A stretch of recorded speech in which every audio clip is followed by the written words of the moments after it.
Welcome back to the deck of the Midnight Vessel. Tonight, the air is different.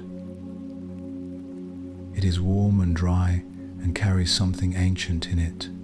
The mineral scent of desert sand, the faint sweetness of papyrus reeds along the bank, and underneath it all, the smell of a river that has been flowing through the same valley for longer than any human memory reaches.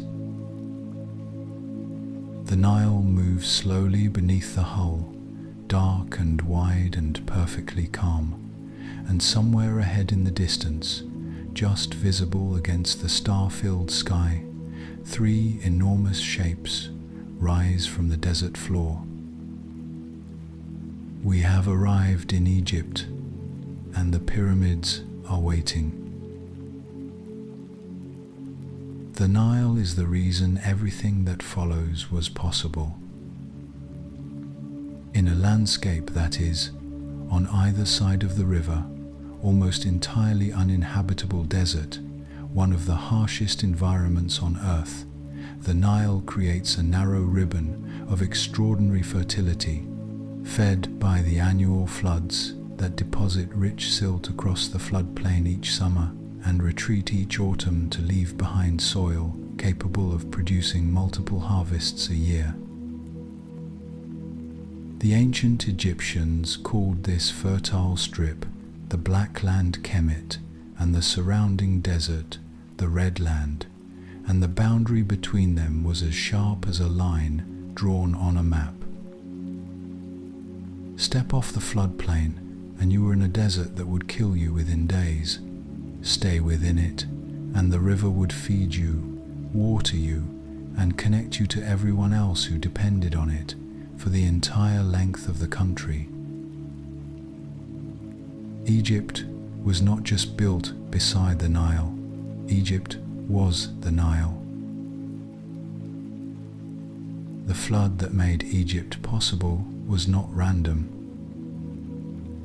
It arrived with extraordinary regularity each summer, fed by the monsoon rains falling on the Ethiopian highlands thousands of kilometers to the south, swelling the Blue Nile and sending a pulse of brown, silt-laden water northward into Egypt with a timing so consistent that the Egyptians could predict it to within a few days. They built their entire agricultural calendar around it, planting after the flood receded, harvesting before the next one arrived, and the regularity of this cycle gave Egyptian civilization a stability and continuity that most of its contemporaries lacked. While other ancient societies were at the mercy of unpredictable rainfall and variable seasons, Egypt had a river that showed up on schedule, deposited its gift of soil, and left again like a faithful servant. The predictability of the Nile is one of the reasons Egyptian civilization lasted for 3,000 years. The river was also a highway. In a country that is essentially a long, narrow corridor running north to south, the Nile provided the only practical means of moving large quantities of goods and people. And crucially, it provided that movement in both directions. The current flows north toward the Mediterranean, and the prevailing wind blows south. A boat traveling north needed only to drift with the current. A boat traveling south raised its sail. The ancient Egyptian hieroglyph for traveling north was a boat without a sail, and for traveling south, a boat with one, a navigational reality so fundamental to Egyptian life that it was encoded directly into their writing system. The Nile made it possible to move the enormous limestone and granite blocks used to build the pyramids hundreds of kilometers from their quarries to the construction site at Giza, a logistical feat that would have been essentially impossible by land. The Egyptians understood the Nile not just as a resource but as a god.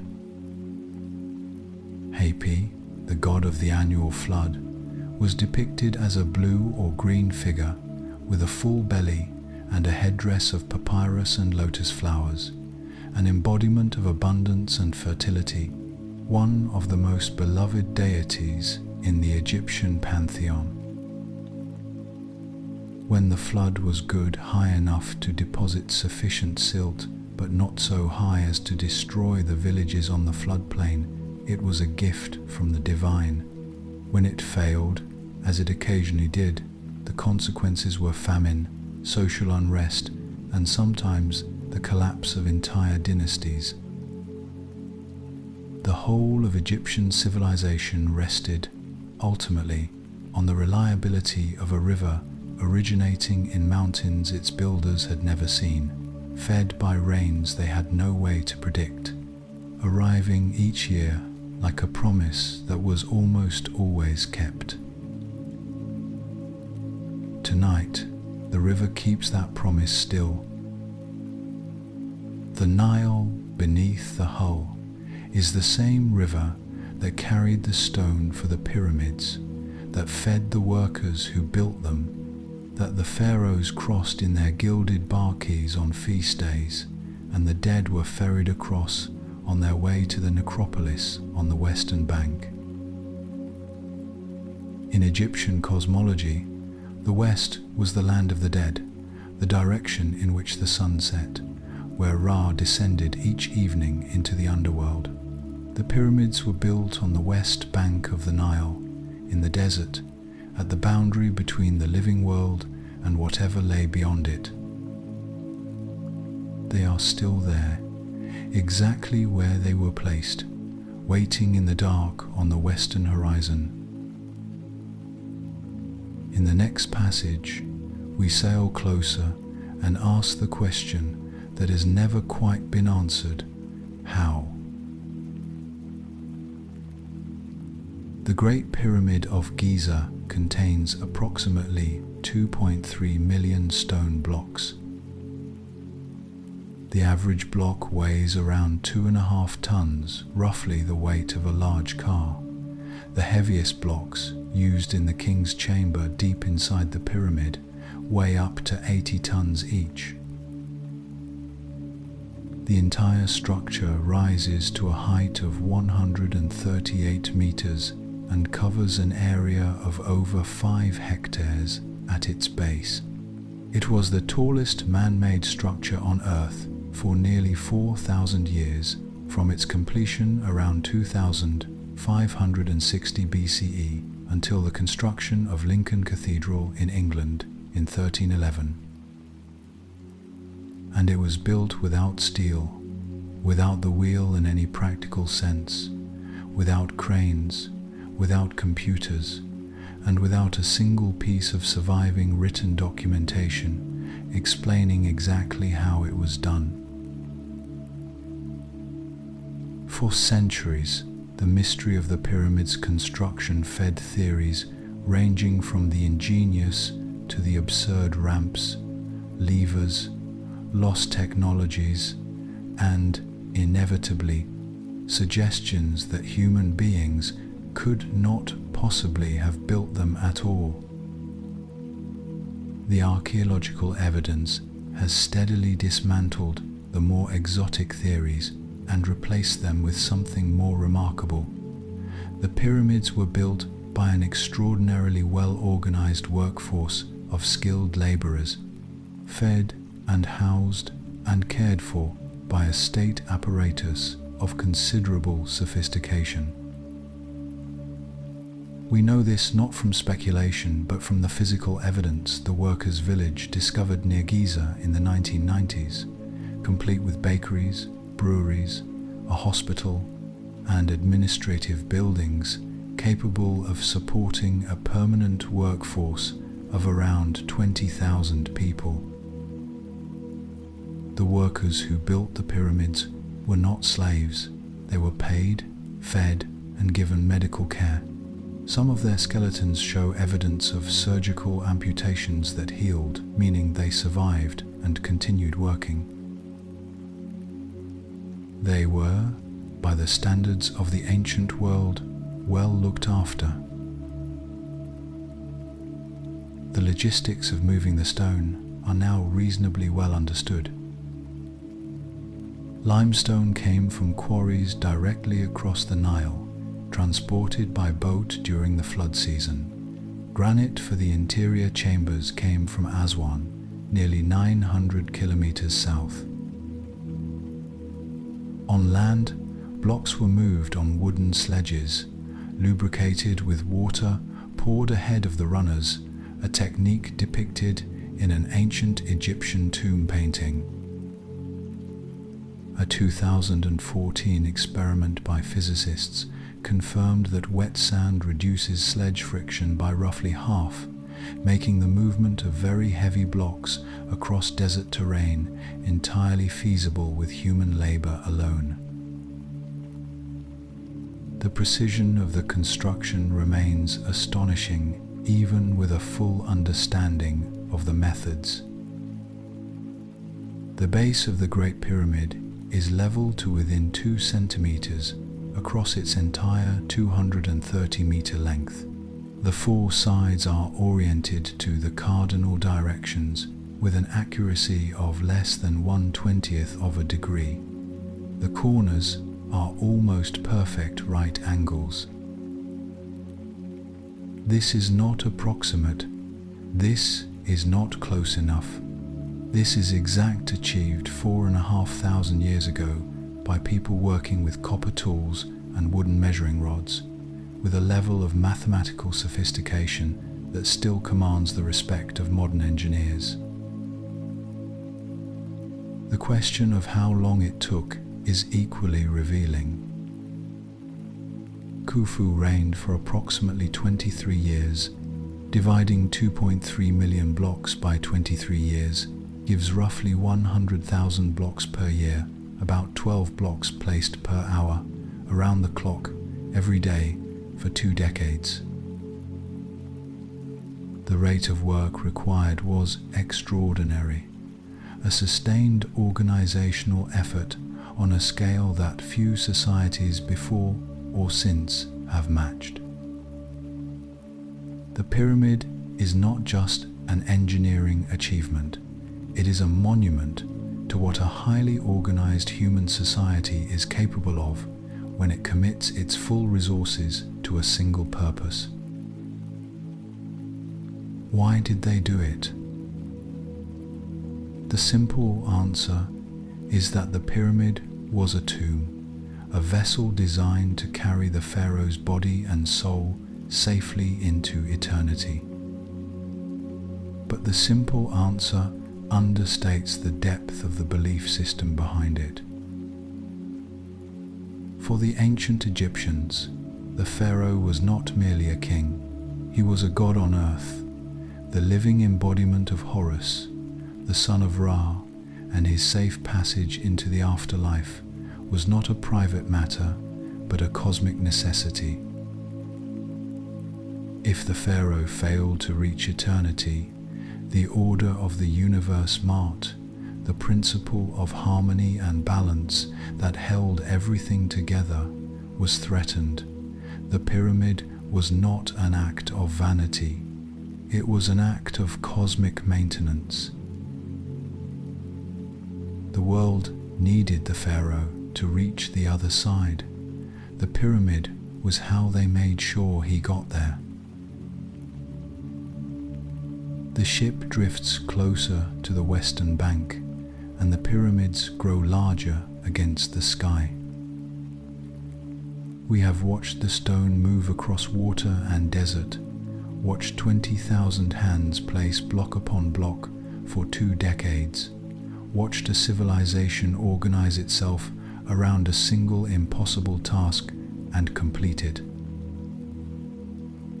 In the next passage, we look up at the sky above the pyramids and find that the builders were watching something there too, with a precision that took modern astronomers by surprise. Look up from the deck tonight, and the sky above the Nile is unlike any sky most people alive today have ever seen.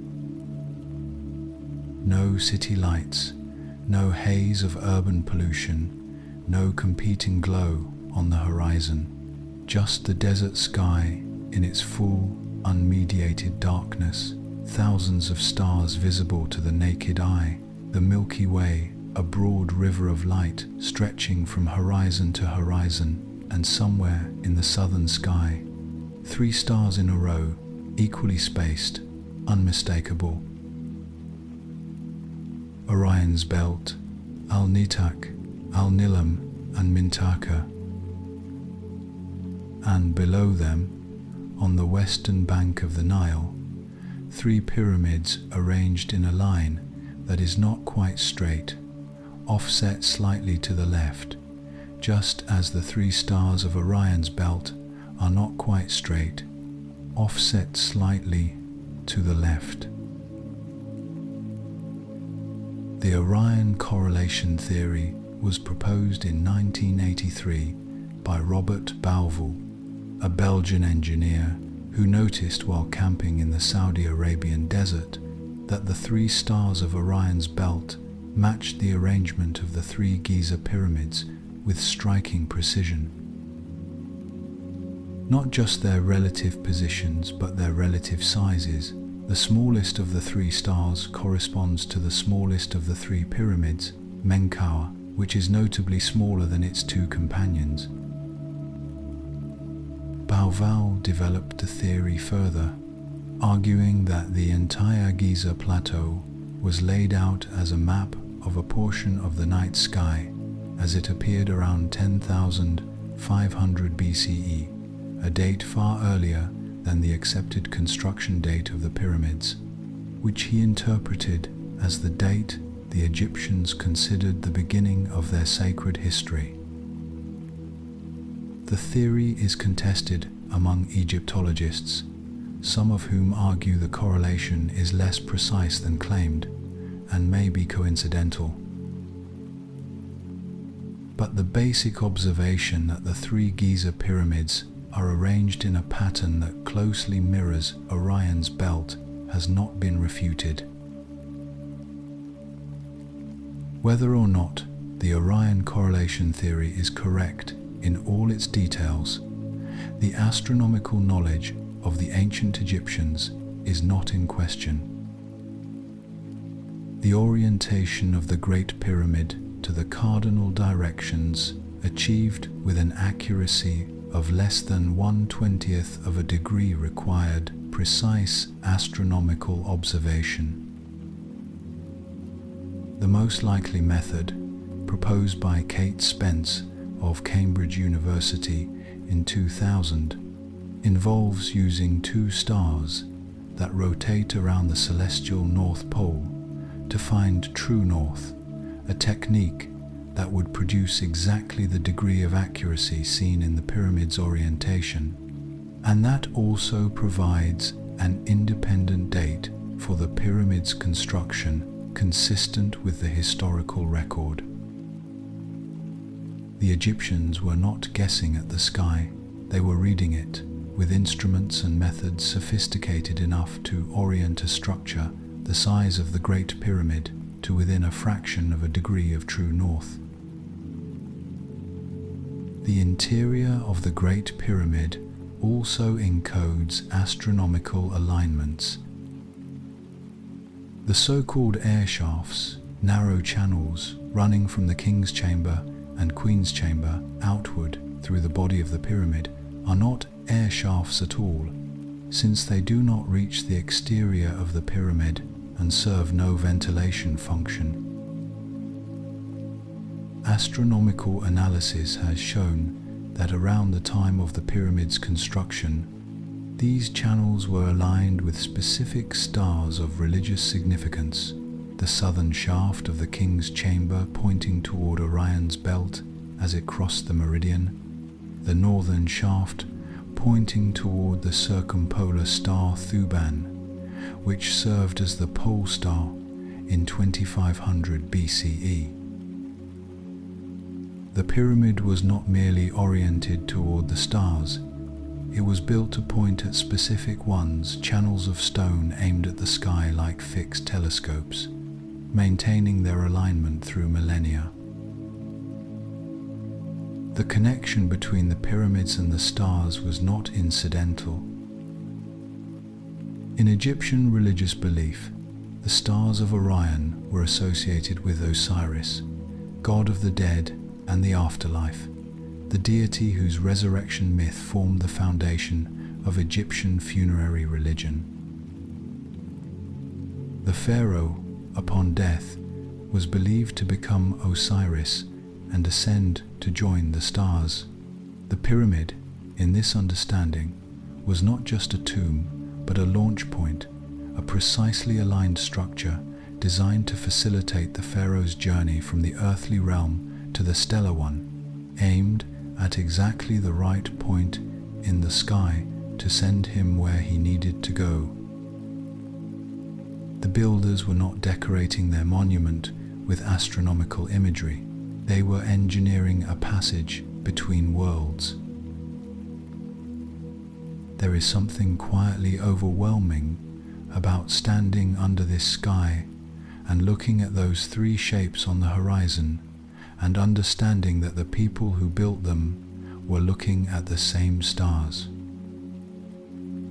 Not approximately the same stars, the same ones, in nearly the same positions, the same 3 points of Orion's belt hanging over the same desert they hung over 4,500 years ago. The stars are among the few things that connect us directly and without metaphor to the ancient world, unchanged, uncorrupted, available to anyone who goes somewhere dark enough to see them.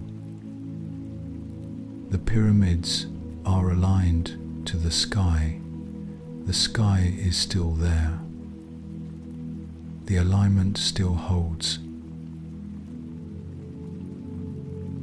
From the outside, the Great Pyramid appears to be solid stone, an unbroken mass of limestone and granite rising to a point against the sky.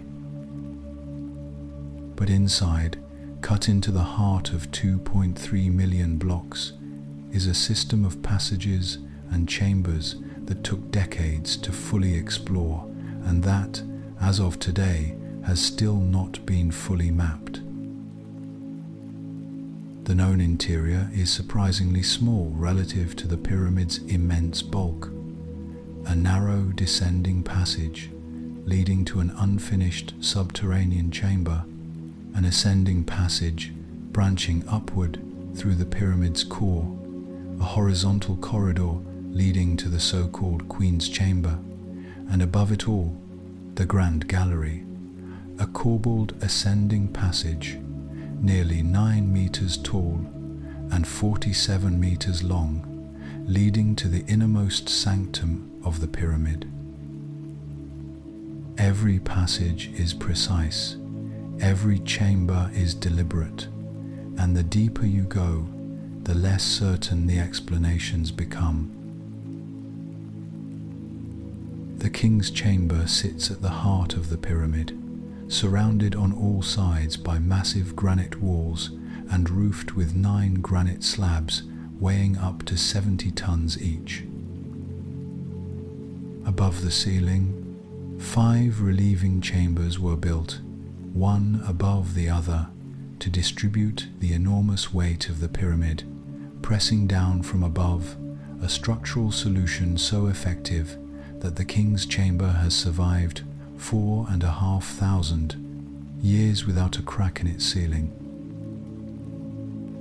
In the center of the chamber stands a lidless red granite sarcophagus, slightly too large to have been brought through the ascending passage, meaning it was placed in the chamber before the pyramid was sealed around it.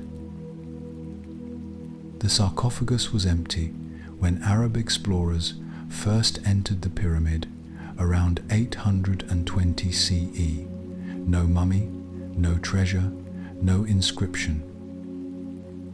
Whether it was ever occupied and robbed, or was never used as a tomb at all, is a question that the chamber itself declines to answer. The Grand Gallery is one of the most extraordinary interior spaces in the ancient world. Nearly 9 meters high and lined with corbelled walls that step inward as they rise, it is a room that no practical function fully explains, far larger than any structural necessity requires, far more impressive than a simple passage needs to be.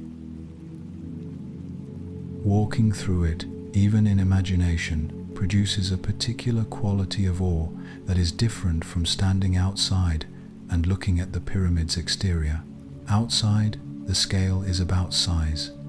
Inside the Grand Gallery, the scale is about intention, the unmistakable sense that someone wanted this space to feel a certain way, to produce a specific response in the person moving through it. Whether that person was a priest, a pharaoh, or a soul in transit between worlds, the Grand Gallery was built to impress. It still does. In 2017, an international team of scientists, using a technique called muon tomography, which uses cosmic ray particles that pass through solid matter to reveal density variations inside large structures, announced the discovery of a previously unknown void inside the Great Pyramid. The void is located above the Grand Gallery, is at least 30 meters long, and appears to have roughly the same dimensions and orientation as the Grand Gallery itself. It does not correspond to any known chamber or passage. It does not match any feature in the ancient texts describing the pyramid's construction. And because it is sealed within solid stone with no known entrance, it has not yet been entered or examined. There is a room inside the Great Pyramid that no living person has ever been in. No one knows what is in it. The largest and most studied ancient structure on Earth has been keeping a secret for 4,500 years, and it is still keeping it. The pyramid's interior also contains features that remain unexplained despite centuries of study. The Queen's Chamber has a niche in its eastern wall whose purpose is unknown. The subterranean chamber at the base was left unfinished, its floor rough cut, its ceiling incomplete, and no one knows why. Each unexplained feature is a question the pyramid poses without answering, a reminder that the people who built it understood things about their own intentions that they chose not to write down, or encoded in a language of stone and alignment that we are still learning to read. There is a particular quality to the darkness inside a pyramid that no photograph fully prepares you for. It is not merely the absence of light, it is the presence of 4,500 years of sealed stone, the weight of it above and around and below.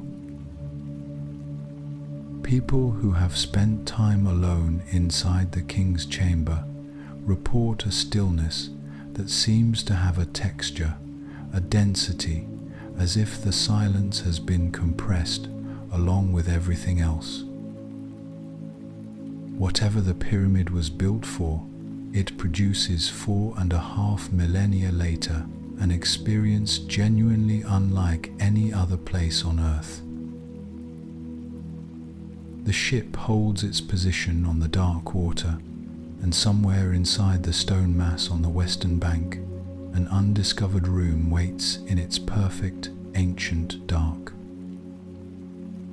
In the next passage, we go deeper still into the belief system that made the pyramid necessary, and into the Egyptian understanding of what happens after the last breath.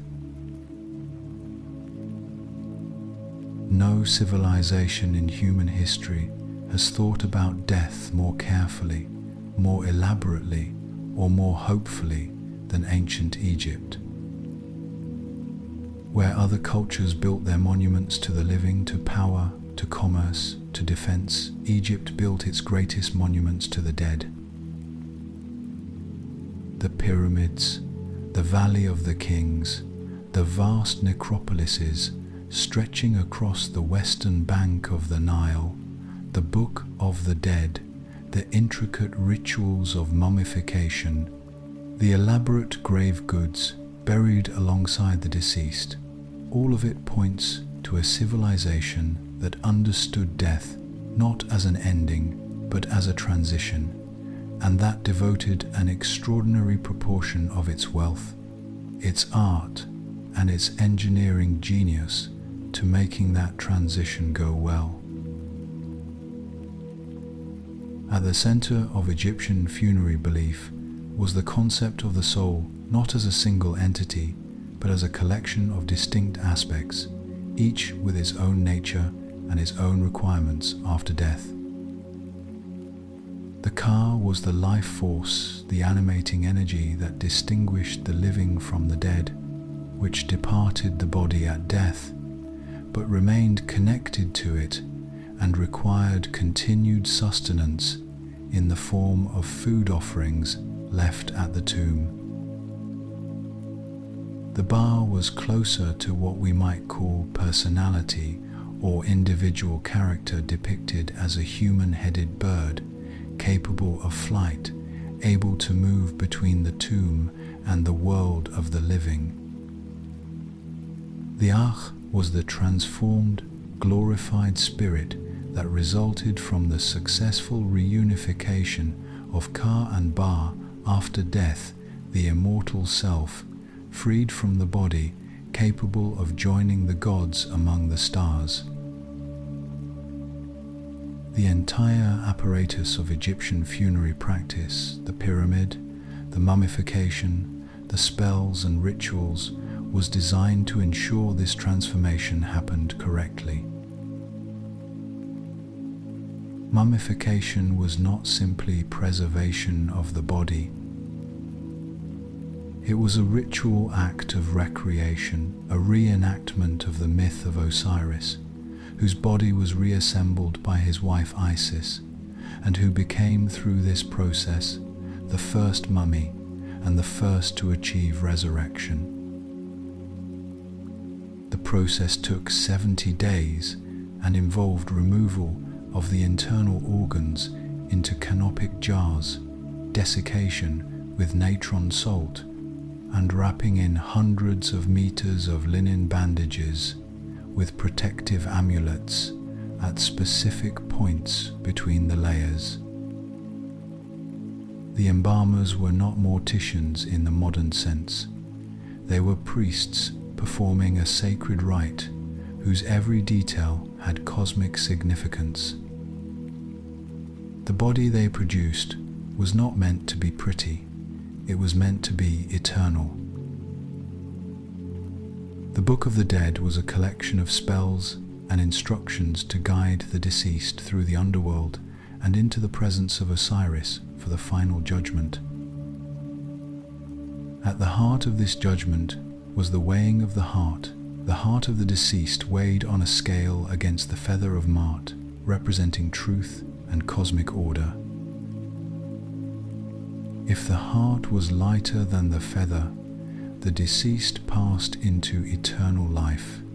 If heavy with wrongdoing, it was devoured by Amit, a composite creature, part lion, part hippopotamus, part crocodile, and the soul ceased to exist entirely. There was no hell in Egyptian theology. There was only judgment and the possibility of true death, the annihilation of the self.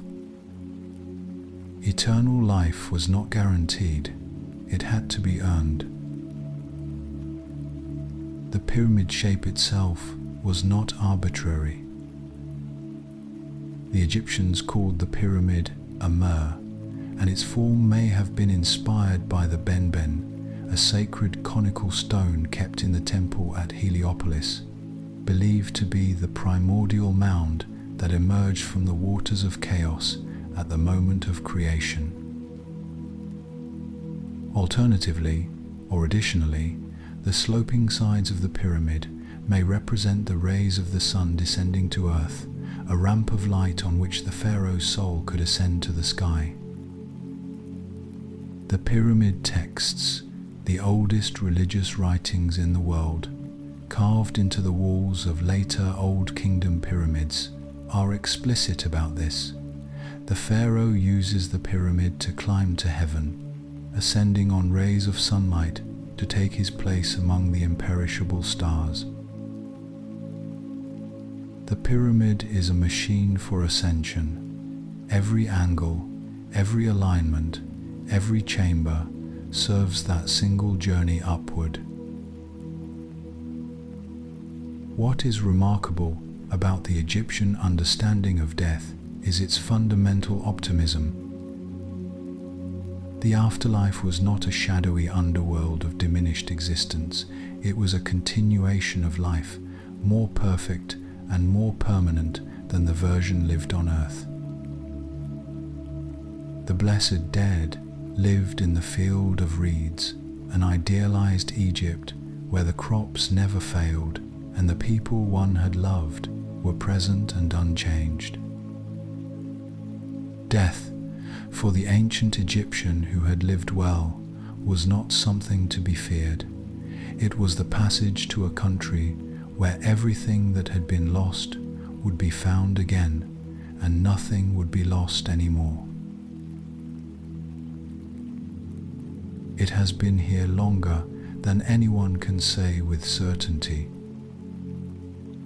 Carved from a single mass of limestone bedrock on the Giza Plateau, the Great Sphinx stretches 73 meters from paw to tail and rises 20 meters at its head, the largest monolithic statue in the world, a lion's body with a human face, gazing east toward the rising sun, with an expression that has been described over the centuries as serene, melancholy, knowing, and inscrutable, depending entirely on the state of mind of the person looking at it. It has watched the sun rise over the Nile Valley for millennia. It watched the pyramids being built. It has watched every army and every civilization that has passed through this corner of the world. And it has said nothing about any of it. The conventional dating places the Sphinx's construction during the reign of Pharaoh Khafre, around 2500 BCE. But in 1992, geologist Robert Schoch proposed a challenge that has never been fully resolved. Examining the erosion patterns on the Sphinx enclosure walls, Schoch argued the deep, rounded weathering was consistent with prolonged rainfall erosion, and that the rainfall required to produce it would place the Sphinx's construction between 7000 and 5000 BCE. If Schoch is correct, the Sphinx is not 4,500 years old. It is between 7,000 and 10,000 years old, predating the civilization that supposedly built it. Mainstream Egyptology disputes this conclusion. The debate has not been settled. The nose is missing. Popular legend attributes its removal to Napoleon's artillery, but this story is false drawings made before Napoleon's Egyptian campaign in 1798 already show the Sphinx without its nose. The actual culprit, according to a 15th century Arab historian, was a Sufi religious leader named Muhammad Sa Ayam al-Dar. who damaged the face in 1378 CE in protest against the local population making offerings to the Sphinx in hope of a good harvest. He was apparently lynched by the outraged locals for the act. The Sphinx had, by that point, been a sacred site for nearly 4,000 years. The attachment ran deep. For much of its history, the Sphinx has been buried. The desert sand accumulates constantly around the base of the statue, and for long periods across its history, the Sphinx has been submerged to the neck, visible only as a head emerging from a sea of sand, the body buried and forgotten below. A stele placed between its paws by Pharaoh Thutmose IV around 1400 BCE tells the story of the young prince falling asleep in the shadow of the Sphinx's head, at that time the only part visible, and being promised throne of Egypt in a dream if he cleared the sand from around it. Thutmose became pharaoh and had the sand removed, as he had promised. The Sphinx has been excavated and reburied by sand multiple times since then, each cycle of exposure and burial adding another layer to its already complicated biography. There are persistent claims, supported by some seismic survey data from the 1990s, that cavities exist beneath and around the Sphinx spaces that may represent natural formations, ancient quarrying, or something else entirely. The Egyptian authorities have not permitted extensive excavation, partly out of concern for the monument's preservation. Edgar Cayce famously predicted that a hall of records containing the history of Atlantis would be found beneath the Sphinx's right paw. No such hall has been found, but the seismic anomalies remain unexplained, and the bedrock beneath the Sphinx has not been fully mapped. The Sphinx keeps whatever secrets the ground holds with the same equanimity it has maintained for everything else. There is one more thing worth knowing about the Sphinx, and it is something that is easy to miss in photographs. The Sphinx was originally painted. Its face was red, its headdress striped in blue and yellow, the body elaborately colored in pigments that have almost entirely faded over the millennia. The serene stone face that we associate with ancient permanence and inscrutable wisdom was once a brightly colored figure, painted to look alive, staring eastward with red cheeks and blue and yellow crown into the rising sun of a morning 4,500 years ago. The gravity it carries now, the weight of age and ruin and mystery, was not what it was designed to project.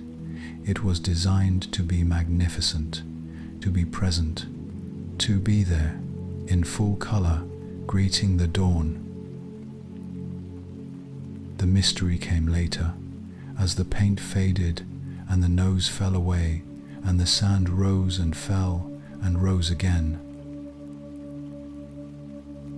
The Sphinx watches the eastern horizon as the ship drifts south on the dark water.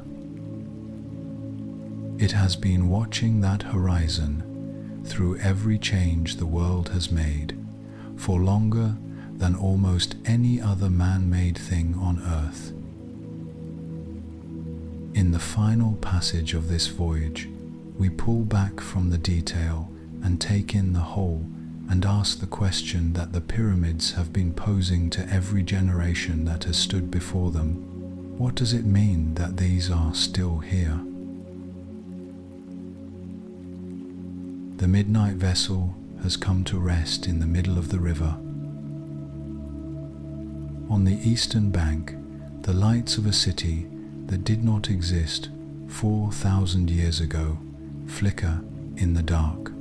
On the western bank, the pyramids stand exactly where they have always stood, unchanged, unmoved, utterly indifferent to the city across the water, to the centuries that have passed, to the ship floating between them, and everything that has come and gone since the last stone was placed. They are the oldest of the 7 wonders of the ancient world. They are the only ones still standing. The 7 wonders were a list compiled by ancient Greek writers as a tour guide to the most extraordinary human constructions of their age. The Colossus of Rhodes was toppled by an earthquake.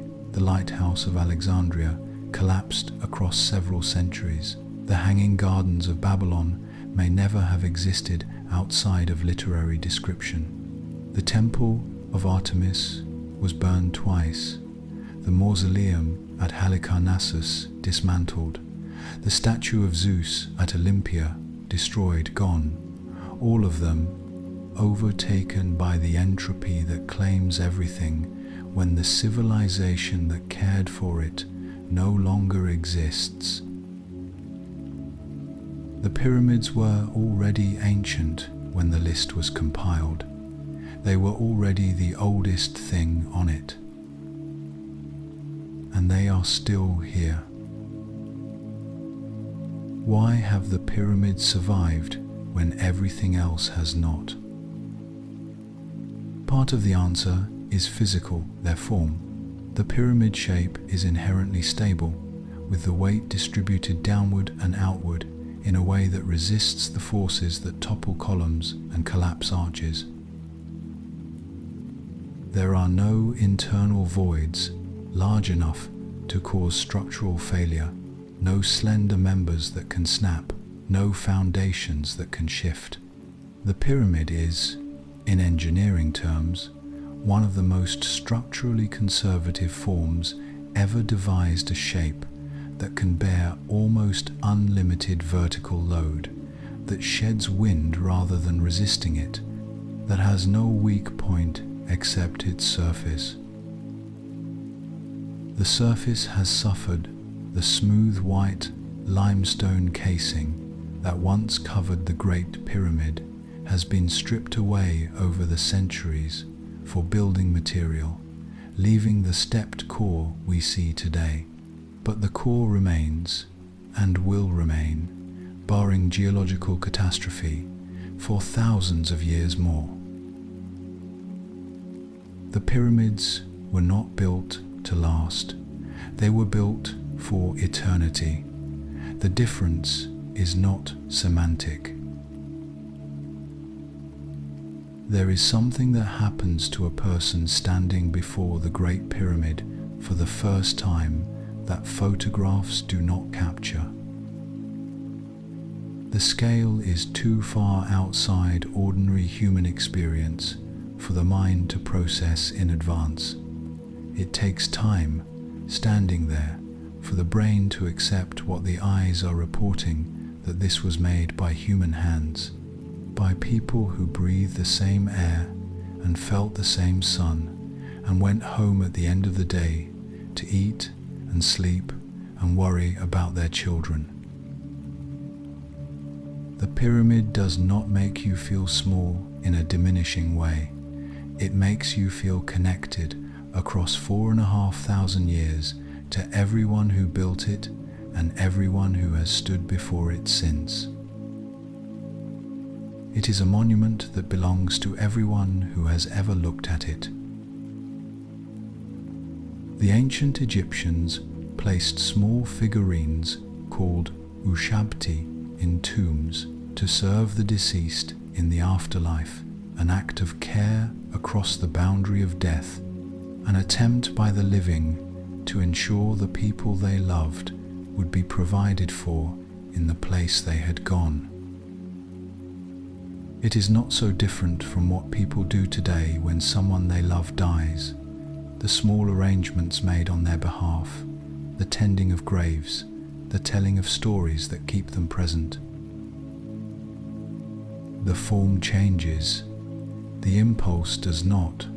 Across 4,500 years, human beings have been doing the same things for each other in the face of the same loss, with the same mixture of grief and hope, and the stubborn conviction that what was loved does not simply stop.